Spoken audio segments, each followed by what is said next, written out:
Hi friends, நாம் இன்றைக்கி இந்த வீடியோவில் காலிஃப்ளவரும் உருளைக்கிழங்கும் வச்சு தாங்க ஒரு கிரேவி பார்க்க போகிறோம். நான் இந்த கிரேவி சப்பாத்தி கூட சர்வ் பண்ணேன். ஆனால் இட்லி, தோசை, சப்பாத்தி, சாதம் எல்லாத்துக்குமே சூப்பராக இருக்குங்க. வாங்க எப்படி செய்யலாங்கிறத பார்க்கலாம். ஸ்டவ் ஆன் பண்ணி ஒரு குக்கரை வச்சுக்கோங்க. ஆயில் ஒரு 4லேருந்து 5 ஸ்பூன் வரைக்கும் விட்டுக்கலாம். கடுகு போட்டு தாளிச்சுக்கோங்க. கடுகு பொரிஞ்ச உடனே இஞ்சி பூண்டு விழுது ஒரு 1.5 ஸ்பூன் அளவுக்கு ஆட் பண்ணிக்கலாம். இதை நல்லா எண்ணெயிலே பரட்டி விட்டுருங்க. கட் பண்ணி சுடுதண்ணியில் போட்டு க்ளீன் பண்ணி வச்சுருக்கிற காலிஃப்ளவர் ஆட் பண்ணிக்கலாம். உருளைக்கிழங்கு 2 நான் தோல் சீவிட்டு நறுக்கி வச்சுருக்கேன், அதையும் நான் ஆட் பண்ணிக்கிறேன்.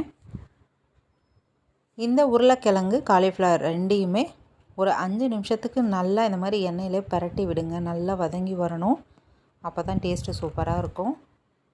இது வதங்கிட்டுருக்க கேப்லேயே 15லேருந்து 20 சின்ன வெங்காயம் எடுத்துக்கலாம். கூடவே மீடியம் சைஸ் தக்காளி 2, இதை 2யும் நைஸாக நம்ம அரைச்சிக்கலாம்.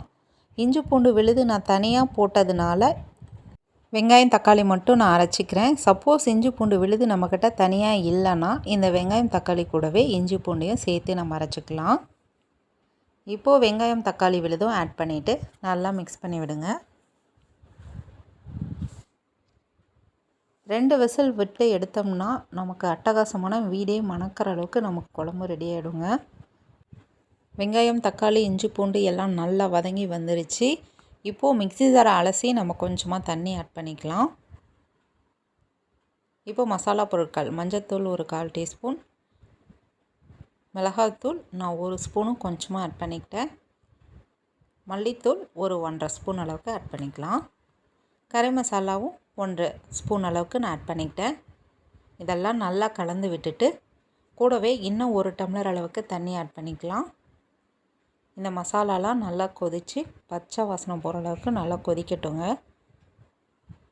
இது கொதிச்சிட்ருக்கிற கேப்பில் நாம் ஒரு தேங்காய் பேஸ்ட்டு ரெடி பண்ணிக்கலாம். அரை முடிக்கும் கொஞ்சம் கம்மியாக தேங்காய் எடுத்துக்கோங்க. 1 ஸ்பூன் அளவுக்கு மட்டும் பொட்டுக்கடலை ஆட் பண்ணி அரைச்சி எடுத்துகிட்டு வந்துடலாம். நல்லா கொதித்த பிறகு நாம் இப்போது தேங்காய் விழுதை ஆட் பண்ணிக்கலாம்.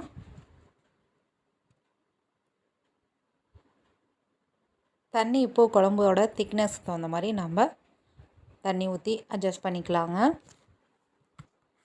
இப்போது எல்லா பொருட்களும் நம்ம போட்டுட்டோம். கடைசியாக உப்பு மட்டும் ஆட் பண்ணிட்டோம்னா நம்ம போடக்கூடிய பொருள் எல்லாம் போட்டாச்சுங்க.